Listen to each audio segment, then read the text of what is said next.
Perfect. Well, thank you very, very much for coming along to Lionel's Charcoal Workshop. This is part of the Flourish programme with Eden Valley Artistic Network, and it's also part of Picturing Penrith, which is funded by Penrith Town Council. I'm going to keep things short because I know that we've got lots to get through.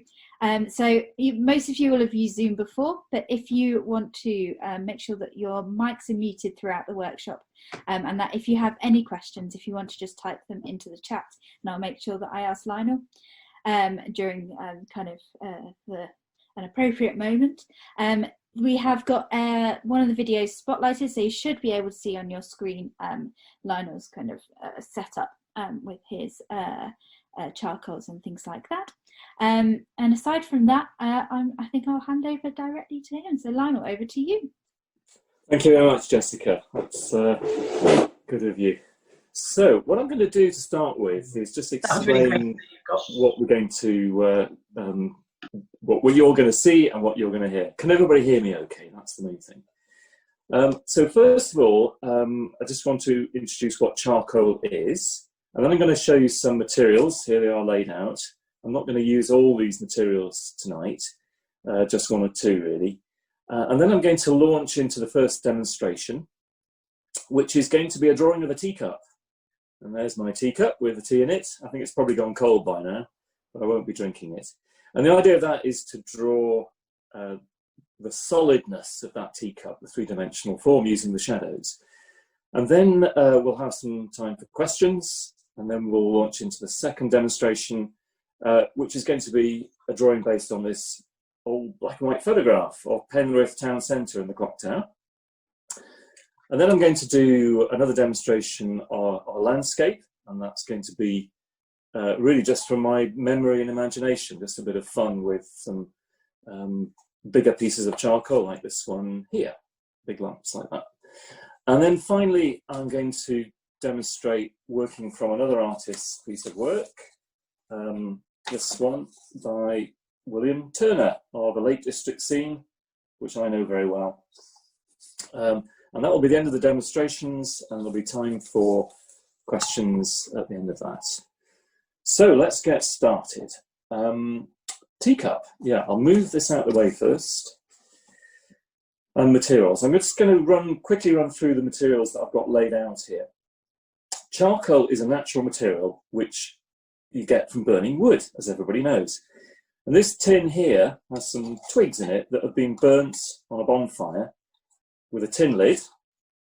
And there's a hole in the tin lid. Let me hold that up to the camera. Put the twigs in there, stick it on the bonfire. Hey presto, 10 minutes later or so, you've got some charcoal. This bit of charcoal here was just found on a bonfire, probably on November the 5th. But you can find nice bits of charcoal on bonfires usually, and they are really interesting things to work with. Alternatively, which I expect most of you tonight, if you're following me on this and doing your own drawing, you'll be using willow charcoal from boxes of willow charcoal like this. This one happens to be Scene Painter's charcoal. And they come in thin, medium, and thick, and very thick.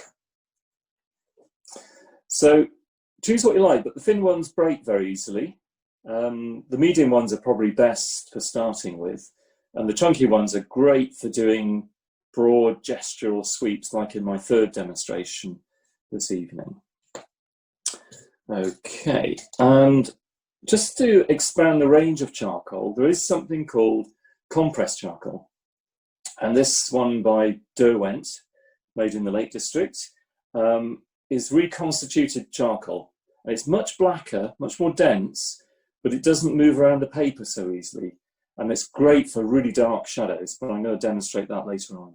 You can also get that in the form of a clutch pencil, where the compressed charcoal, let's bring that up to the camera,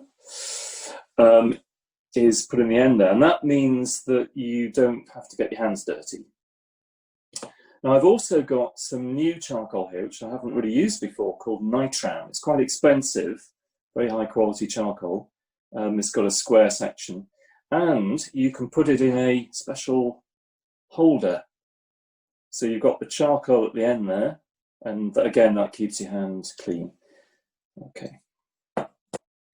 So those are the materials, but there's some things we can do once we put the charcoal on the paper. We can, for example, erase it using an art gun or similar, which creates some very soft marks.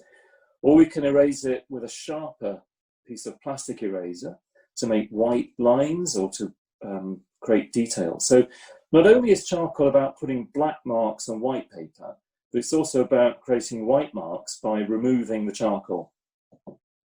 This Maped Epure, I think it's called, gives a much sharper sort of line. So I'll demonstrate these in a minute. And we can also, once we've got the charcoal on the paper, we can move it around. So a bit of kitchen roll, for example, or a cotton cloth, ideally. Or something called, well, in French, it's called a torchon, or a paper stub. And this is a tightly rolled up piece of paper which you can buy in different sizes. This is a medium size, and this one's a thick one. You can get a thin one as well. And then finally, when you've finished your drawing, unfortunately, charcoal is somewhat impermanent and it smudges very, very easily. So you can fix it either with a conventional spray diffuser and a bottle of fixative, or with proprietary fixative like acrylic, this one by Lascaux, or another one by De La Rowney. All good companies make fixative. Or if you don't want to spend quite so much money on fixative, you can just use hairspray. This one is a normal hold with provitamin B5, which I'm sure is very important. It's the normal hold that's important to hold the charcoal in place on the paper. But I would recommend as soon as you finish charcoal drawing that you should fix it before it gets damaged. So those are the materials. I'm going to slide those away to reveal a sheet of paper. Now I need to just briefly talk about the different kinds of paper that you can use. Ideally your paper should be whitish. It shouldn't be too smooth. So photocopy paper is not very good for this, and it's too thin anyway. And it shouldn't be too rough. So rough watercolour paper would be problematic. Hot press watercolour paper is very good and very tough. And I'm using here just an ordinary drawing paper, cartridge paper, which has got a reasonably nice tooth on it, which you can feel. I've also got some paper which is much thinner. This one is called Skis and Block by Canson. It's only 90 grams, which is quite a lightweight paper, but it does a very good job with charcoal. So if you don't want to spend too much on your paper, there's some demonstration of what it looks like with charcoal. And it makes some nice texture. And texture is very important with charcoal, I think. So make sure your paper isn't too smooth. So the first demonstration. Now to do this, to draw this cup, I'm going to do two things. I'm going to draw the shape of the cup as best I can. I'm going to do it quite big here on the paper. And then I'm going to create some shadows. And I'm going to do that using a medium stick. So there's my choice of stick. You know, that won't break so easily. Maybe a slightly thicker one, actually. Yeah, that won't break so easily. And I'm going to have a piece of kitchen roll. And I'm going to have a plastic eraser. And those are the three things I'm going to use. But before I launch into that, very quickly, and I'd recommend this for beginners or anybody who's interested in charcoal, is just make some marks on the paper. Just to get used to the flow of the material. And when you've made a few marks in different directions, of different sizes, different shapes, just get your cloth or your kitchen roll and smudge it and see what happens.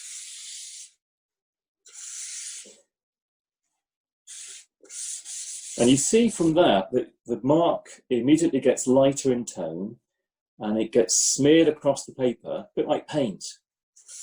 And so you can use that to change the mark and also to lighten it. If you want to lighten that even further, maybe to draw a white line, you can use a plastic eraser. And that can get most of the charcoal off, but not all of it. If you use the side of the charcoal, of the plastic eraser, it does make a smudgy mark, but it's a bit more grainy. So you can see from just those three materials, the charcoal, the kitchen roll, and the plastic eraser, we can get a really broad range of marks. So let's apply that now to a cup of tea, or coffee if you prefer. So the first thing I'm going to do is to draw the outline shape, and then later on I'm going to modify that. So from where I'm standing, I can see a deep oval shape. Don't worry if you don't get that quite right. Mine's not perfect by any means, because you can either erase it very easily. Before I go any further, I'm just going to secure the paper with some bulldog clips because it's moving around. There we go. Right. So we get that ellipse, and then inside the ellipse is the tea itself. And then we've got the outside of the cup, the handle going up there, coming down here. We've got the front edge of the handle, and then the back edge of the handle. So these are just outline shapes at the moment. Then you can see a bit of the side of the cup. And then we've got a slightly deeper ellipse at the bottom for the bottom of the cup. And we've got the thickness of the rim coming down, and then the straight side of the cup. Now my drawing is actually a little bit taller than the mug in front of me. Don't worry about that, it's not very important. Now we're going to start working on the shadows. There's two aspects to this. One is the shadows on the surface of the cup that show how round the cup is. And the other is the cast shadows. So we've got a bit of cast shadow on the handle there, got a bit on the lower handle, and we've got some cast shadows you can see over here onto the surface. So the first thing is to try and develop some shadow on the surface of the cup, just to make it look a bit more three-dimensional. There's a very simple way of doing this using what are called hatched lines. So those are parallel lines, often curved, but not always. So these are going to be curved lines. I'm just very quickly going to draw a series of curved lines that show the shape of the surface of the cup. Just like that. Very simple. Now that doesn't look very convincing as a solid rounded object at the moment. And I'm going to now alter that by smudging it with a piece of kitchen roll, just very simply. So now the shadow that's on the side of the cup there looks a bit more solid. And now I'm going to alter that to make the shadow go from darker over here to slightly lighter over here, just by using the kitchen roll. So I'm turning the kitchen roll around just to get the clean bit of it. And I'm just rubbing it. Okay, and you can see immediately how the cup bit of the cup starts to look a bit more round and three-dimensional. Now I'm going to do the same thing with the handle. So we've got the shadows over there, again these hatched lines. We've got some more shadow over here. It's a cast shadow. And then there's another cast shadow over here. And then we've got a bit of shadow inside the cup. There's a bit of cast shadow there. And we've got, just very softly using the wide edge of the charcoal, the shape of the shadow coming across the surface of the tea there. And I'm going to show that shadow with some parallel straight lines just coming across like that. I'm not trying to make this drawing too neat and tidy, but if I need to, I can tidy it up later on with the eraser.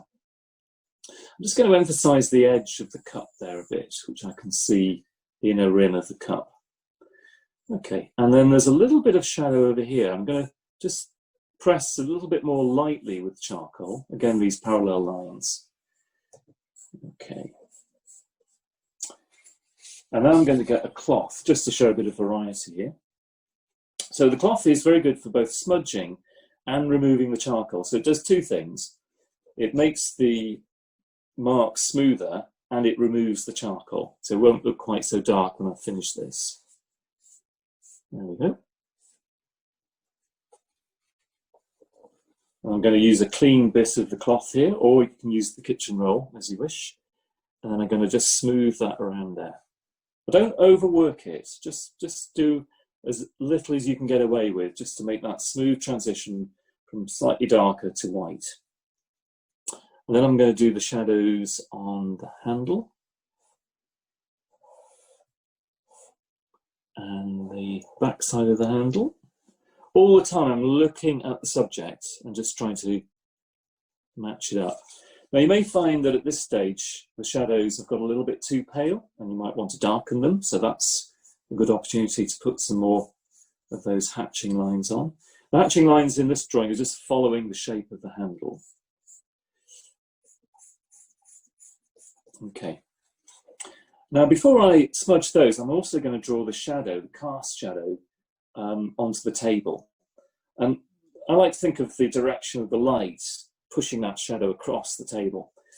So just carefully looking at the shape. When we get to the handle, which is white, we need to stop there. So you can use the sharp edge of the charcoal if you want, just to make that edge very, very clear and sharp.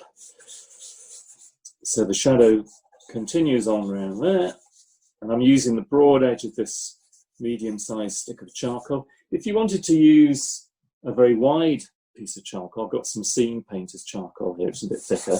It just means you can get it on a bit faster, if that's what you need. But what I'm trying to do is bring the shadow right up to the edge of the cup, so there isn't a white band showing. I'll just clean that up a bit. And now with the cloth, I'm going to smudge that shadow. And that immediately makes the shadow much more uniform. And I'm going to bring it up to right up to the edge of the cup, right up to the edge of the handle, and then not forgetting the bit in the middle, which I really would have done there, because there's a hole in the handle, and of course you can see the cast shadow through the hole.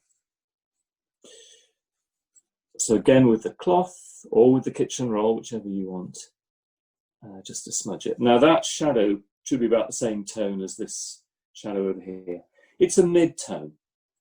If I look at the cup and I look at the tea in it, I'm interested to know which is the darkest bit, so I can perhaps put a bit more charcoal on. I just need to work on the handle a bit as well, because that's still got some hatching lines which I need to smooth out. Okay. So I'm looking for some of the darker areas, and it's the tea in particular, and this shadow here.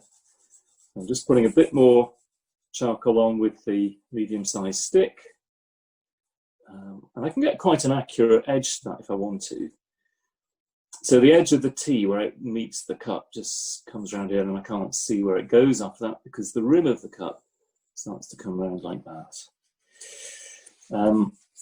Now this part of the tea is a medium tone, so I'm not pressing quite so hard here.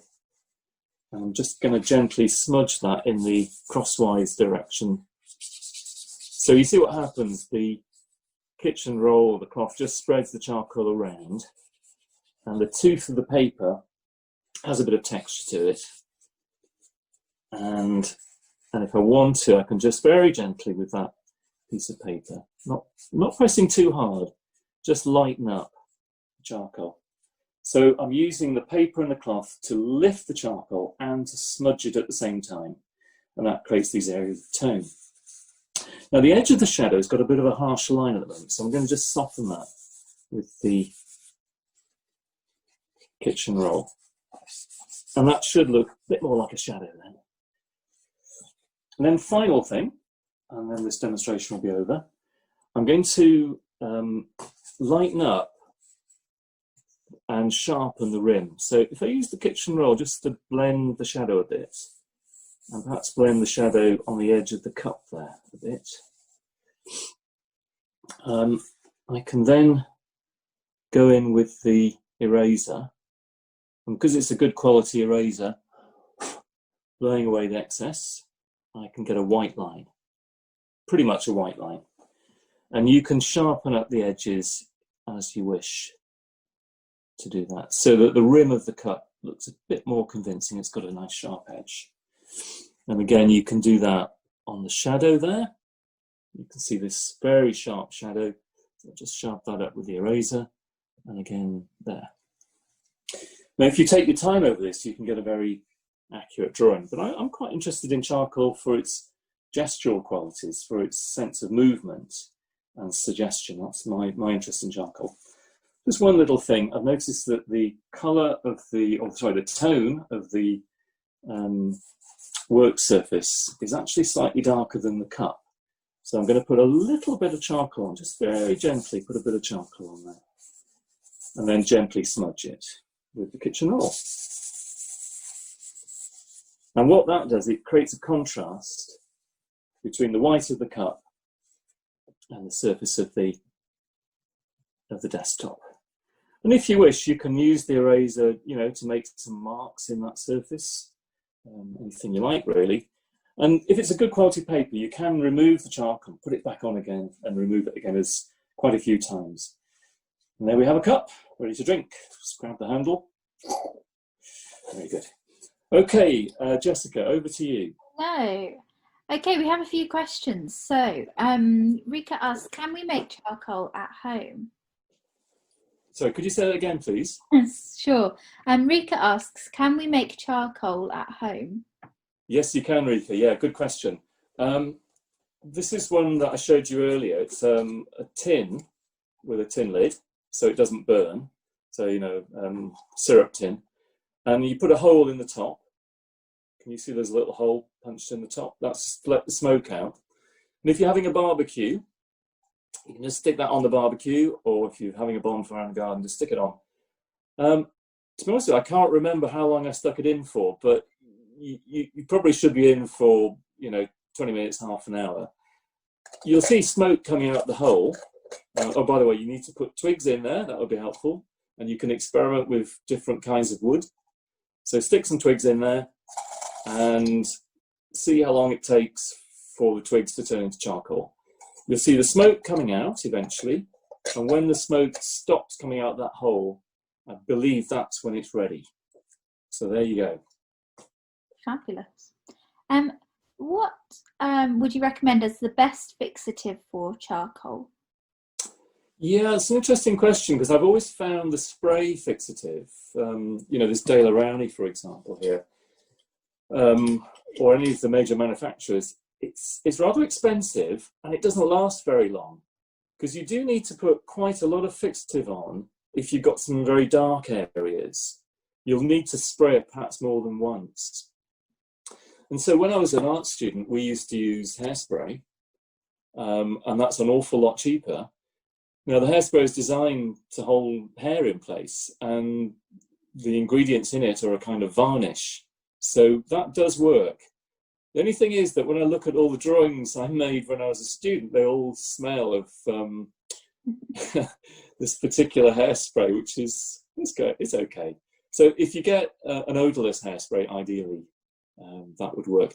Now, from an environmental point of view, you probably shouldn't be using any propellant-driven spray, and that's why traditionally artists would have used, just reach across, a spray diffuser. And the spray diffuser, you blow into it, you set it at around about 90 degrees, and you dip the bottom end, you can see that? The bottom end here, you dip that in a bottle of fixative.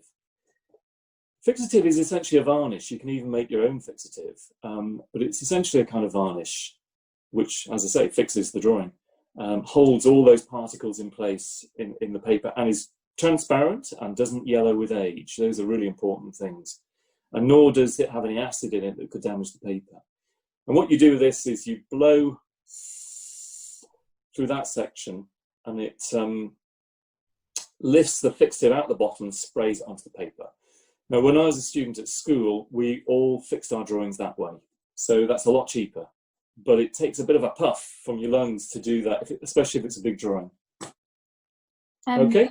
And one tiny little bit more, where could you buy one of those spray diffusers? It's been, Josephine says it's difficult to find one.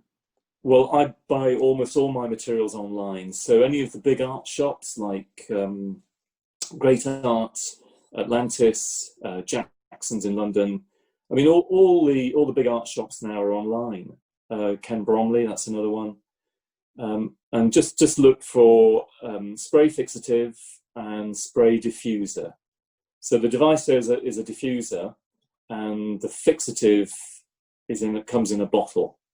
And all the big manufacturers like Winsor and Newton and Dale Rowney, they make fit stiff in a bottle. So you shouldn't have a problem getting hold of that.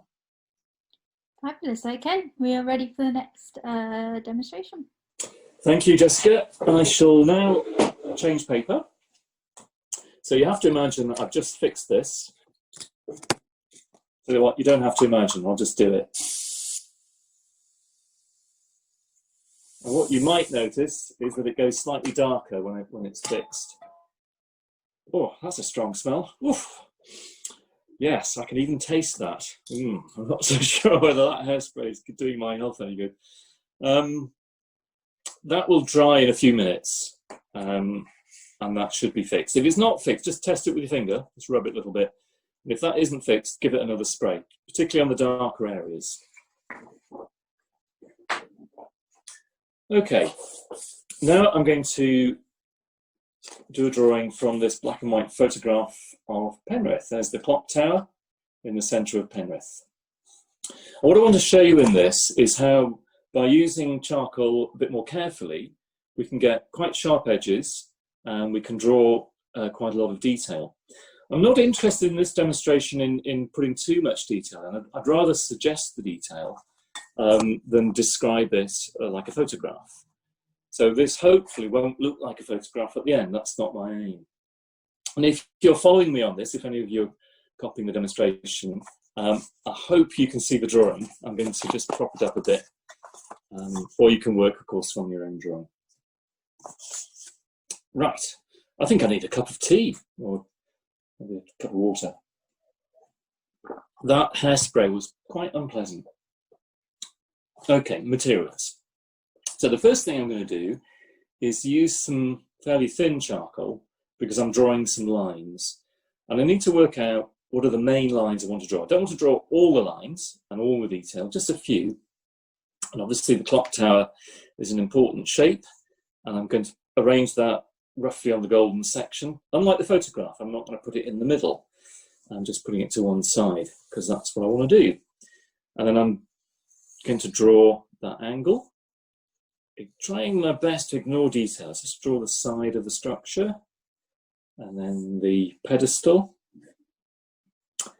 I think this might have been a war memorial, and I think the photograph looks like it was taken in between the two world wars.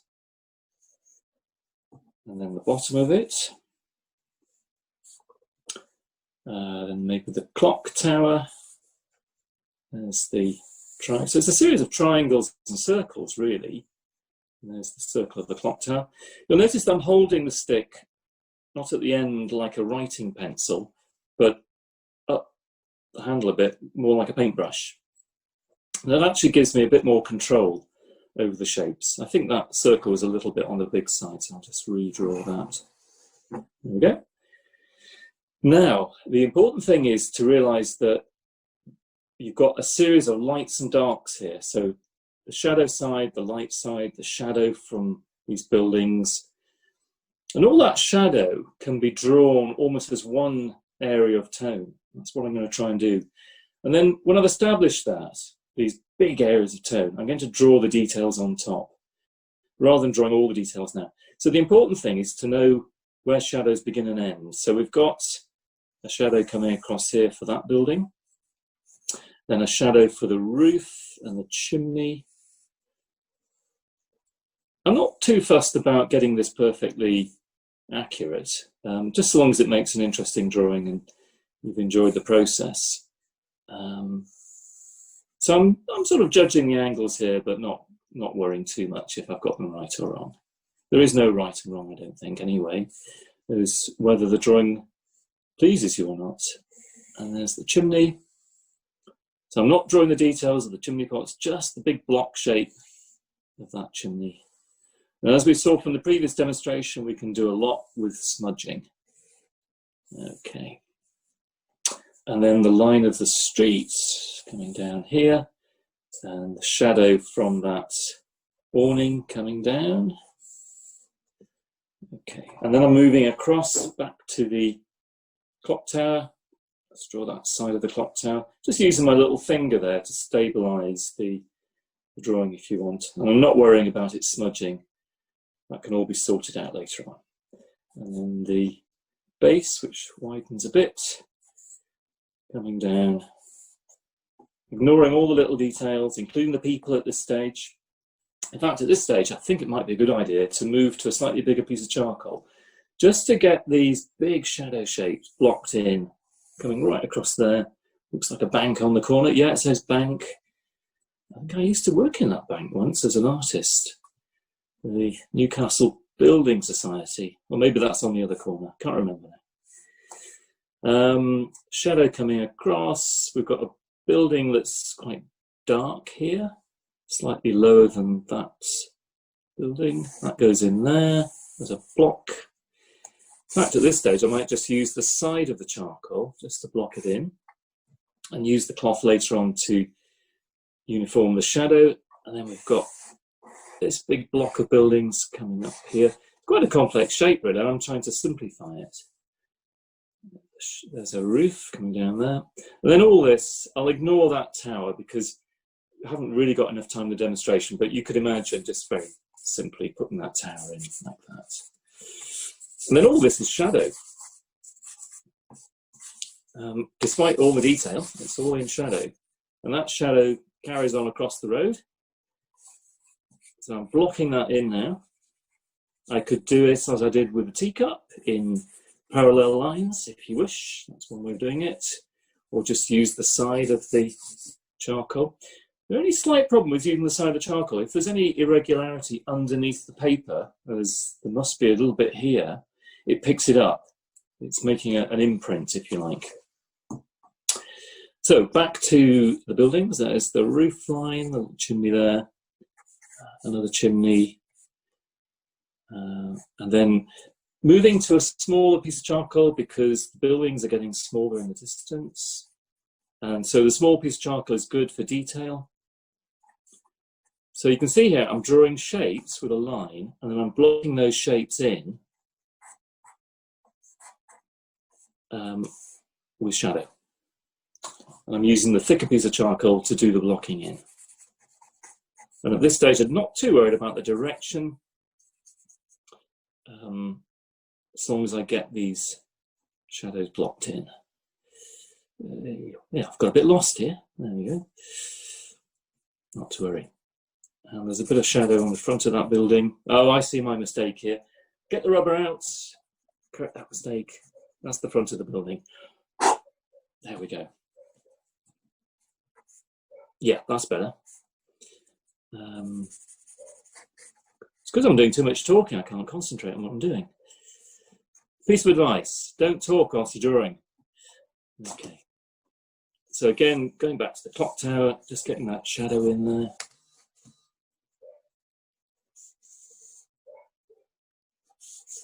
So sometimes you need to slow down a bit just to get the shape right, just to concentrate and get that shape right.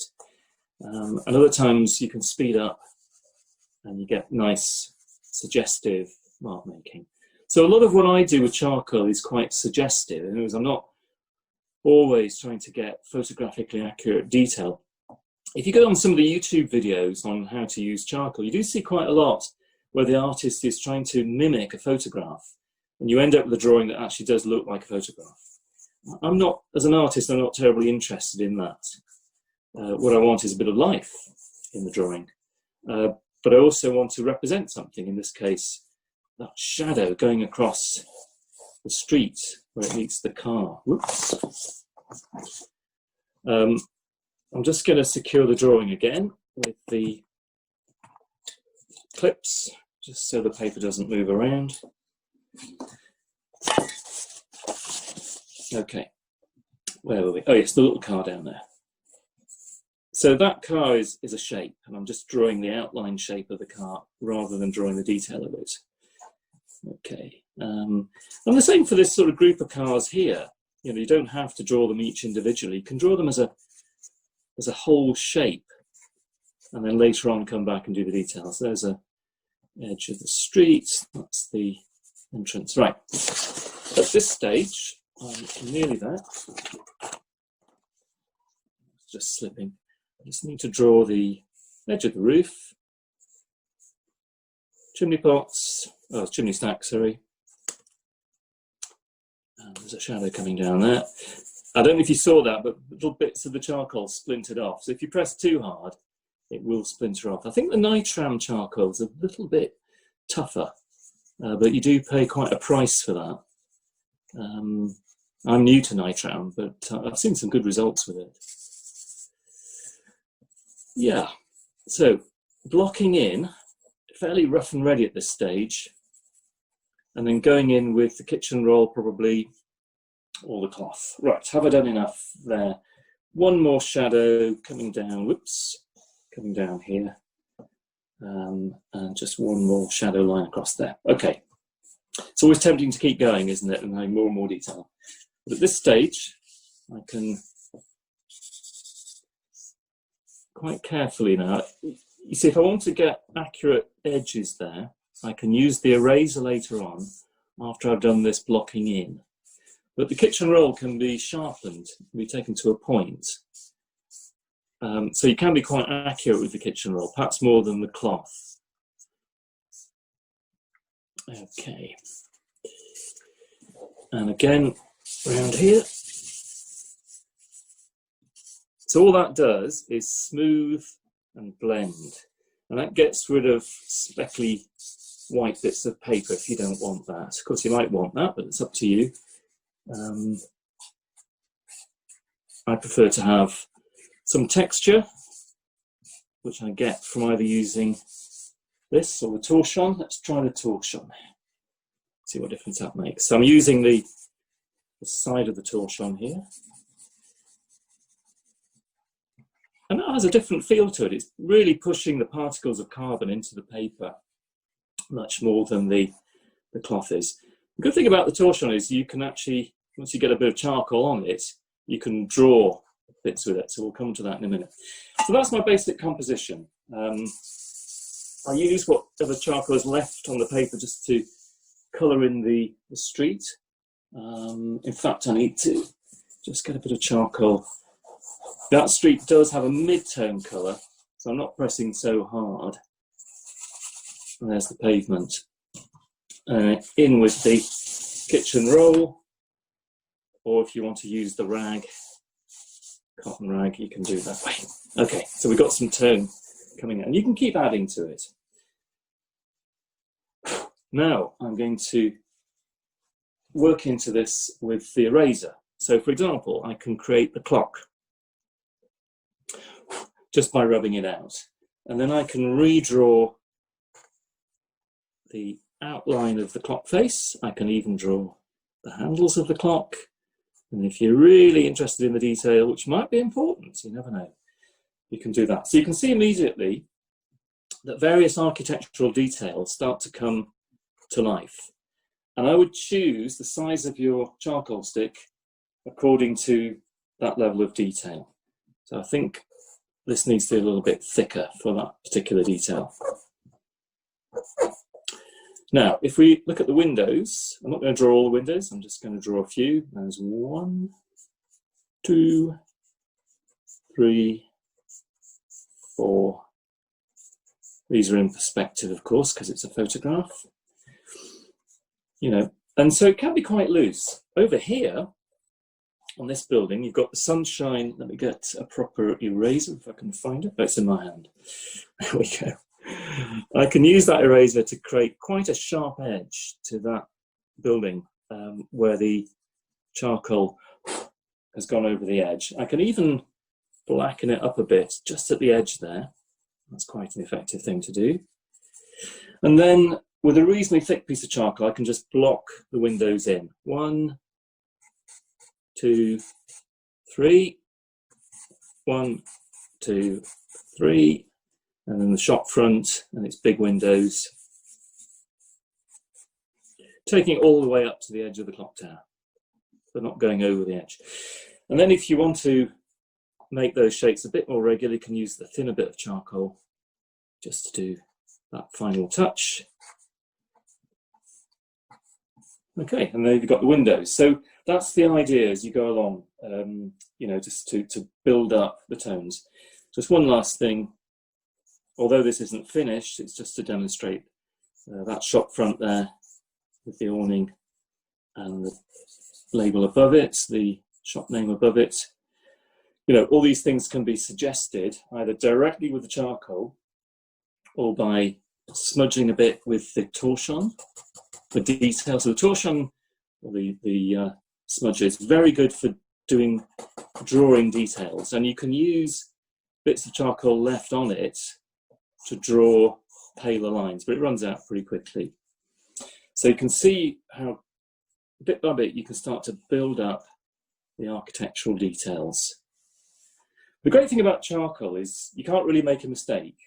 If you do get things wrong, you can erase it. So I'd make a huge mistake there, and then you can go in with the plastic eraser, and you can pick out details. And in fact, that's a technique. I'll just demonstrate that in a bit more of a whizzo manner. That's a technique of drawing where you put some charcoal down and then you erase it with a good plastic eraser, and you can get light and dark. And you just keep going, keep putting on more and more charcoal as time goes on. This is my natural charcoal, quite nice. Not as good as the willow charcoal, I would say. Okay, I'm not going to do any more on that demonstration because time's moving on and I've still got 2 more to go. So over to you, Jessica, for questions. Fantastic. We have no questions at the moment, so I'd say power on through, go on to the next one, and maybe if we've got any questions we can ask after the next one. Yeah, okay, that's good. Just keep an eye on the time here at the moment. How much time have we got left, Jessica? I reckon we've got about 15-20 minutes left. Oh, perfect, yeah. So we're sort of not quite halfway through. Well, in that case, I'll do one more thing on this drawing,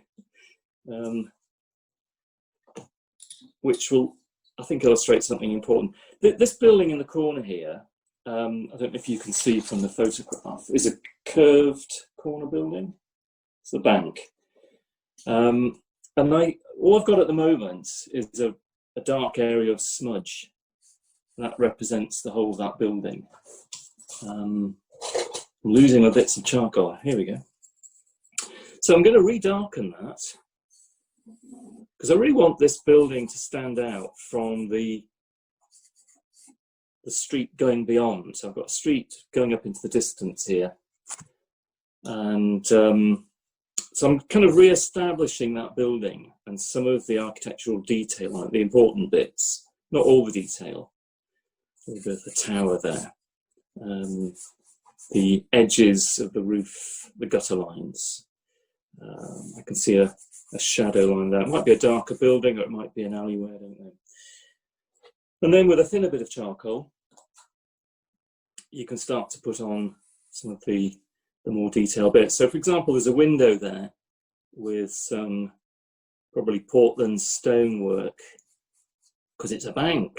So they've got to be very expensive, even in those days. A window, and the word bank, and then an architrave, and then another window, and so on, so on, so on. So you can see how that building comes to life. If I hold this up to the camera, there we go. You can see how that building comes to life by layering up on top of the underlying shadow. And you can always build up the shadow later on as well if you wish. So that's how I would proceed with that drawing. So without further ado, I'm going to go on to the next demonstration. Now, if any of you know my work as an artist, you'll know that most of it is landscape work. And over the last 15 years or so, probably more like 20 years, I've been doing a lot of work up here in the North Pennines and over in the Lake District. So it's mountains and fells, moorlands and valleys, rivers and lakes. And by spending a lot of time outdoors drawing and working up paintings in the studio, I have an idea in my head of what this landscape is like. So I'm going to draw you Alston Moor, where I live. So Alston is the nearest town. It too has a clock tower, but on the town hall this time. But near to Alston, the town of Alston, is a mountain called Cross Fell. It's a very flat top mountain. And I'm going to draw Crossfell and the moorland around it and the clouds in the sky on quite a windy but cloudy day where the sunlight comes through and casts shadows onto the land surface. So you'll see the clouds in the sky, the outline of the land, the shape of Crossfell, and the valleys coming down. And I'm going to use a vigorous technique here where I put charcoal on in big sweeps and then I remove it with the cloth and the eraser, and then I put a bit more on. And there's an element of chance here. I'm not quite sure how this is going to work out, but let's just dive in and do it. So here's Crossfell. Comes down out. This is from memory. I kind of know the mountain quite well these days. It comes down here. And I'm going to just cast some shadows from the clouds, which you can't see yet, across this land. And there's another fell in between Crossfell and where we live, which is called Rotherhope Fell. That comes down here like this. And there's some dry stone walls coming down. So I'm using the broad side of the charcoal to, if you like, sketch out the surface of the land rather than the detail, just to establish its big shapes in almost like the surface of skin, if you like, on an animal or a human being. And then the clouds, same for the clouds. So I've got some clouds on top of Crossfell here because Crossfell, being just under 3,000 feet, generates quite a lot of cloud itself. And these are cumulus clouds that, stratocumulus, I think is the word, because they're in sheets of cumulus going across the sky. And those streets of cumulus clouds get closer together, nearer to the horizon. In fact, some of them disappear behind the horizon where you've got Lake District beyond. Crossfell, because it's underneath this cloud, is actually going to be quite dark. A sort of ominous presence almost. Now, that's a basic outline of the, I'll move that out of the way, basic outline of the cloudscape and the landscape and how the sunlight is coming through. But I can really go to town and change this quite a lot and make it much more interesting by using a rag. So this is where I'm going to use the rag, because it's quite a generous mark maker, to disrupt this a bit and make it change and then start to pick out lights and darks. That's quite a bold step. And what you'll see from that is that most of the charcoal has ended up on the cloth.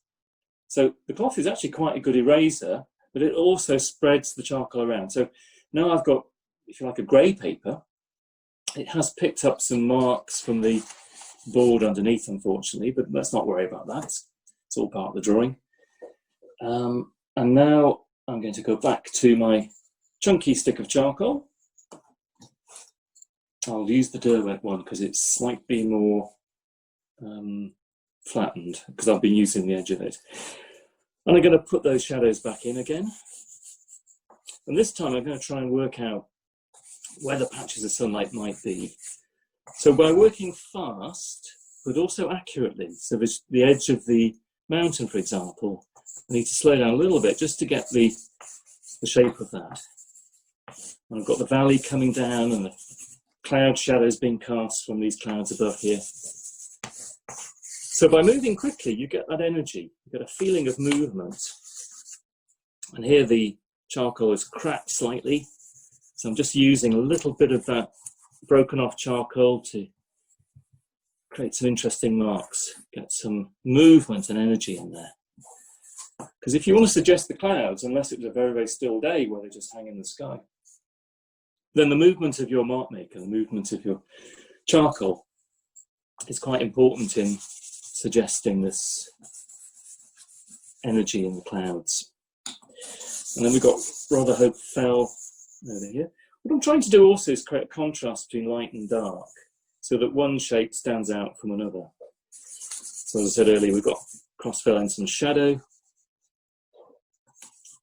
And we've got Rotherhope might be in a bit more sunlight. And I'm going to draw a dry stone wall just coming down here. So from where I live, if you go up onto the hill, you can look across the valley and this is the view that you see. And I see that, several times a week, all through the year. So I kind of I've got it in my head. I know what I'm looking at. And I'm just trying to conjure that sense of surface texture, light and shadow.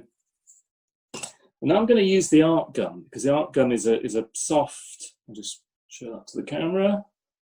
It's quite a soft kind of eraser. We're going to start to soften these shadows with the eraser. So actually the eraser isn't really removing much. It's more spreading the charcoal around, a bit like paint, and softening edges. And clouds, generally speaking, do have fairly soft edges. And then if I press a little bit harder, I can use it to remove some of the charcoal. It won't remove all of it, but it will remove some. And so you can start to build up lights and darks. So it's a good idea just to step back occasionally and just look at it and see where you might do the next piece of erasure. So what I'm doing here is highlighting the top of the mountain just by pulling out the charcoal. If I use a plastic eraser, I can get that a little bit sharper. And that draws attention then to that feature in the landscape. Maybe the sunlight's getting through and there are beams of sunlight coming across. How about that? That's quite interesting. And then I can soften that with the cloth. And then I can redraw light and shadow. So all the time I'm adding charcoal and taking charcoal away. I'm softening it with a cloth. I'm using different size pieces of charcoal to draw different kinds of mark, whether it's a thin mark of a dry stone wall, or maybe there's a bird in the sky. No, let's not have a bird in the sky. At least not a bird like that. And then I'm putting some more cloud in, going away into the distance there, and then getting the cloth and softening that a bit. Sometimes I can be quite gentle in softening these marks. The kitchen roll will have a slightly different effect, so you should experiment with different kinds of cloth and paper just to see what effects you get. So I'm using this paper, as I said before, both as a smudger and an eraser. So it does remove charcoal. So if we go back to the sunbeams,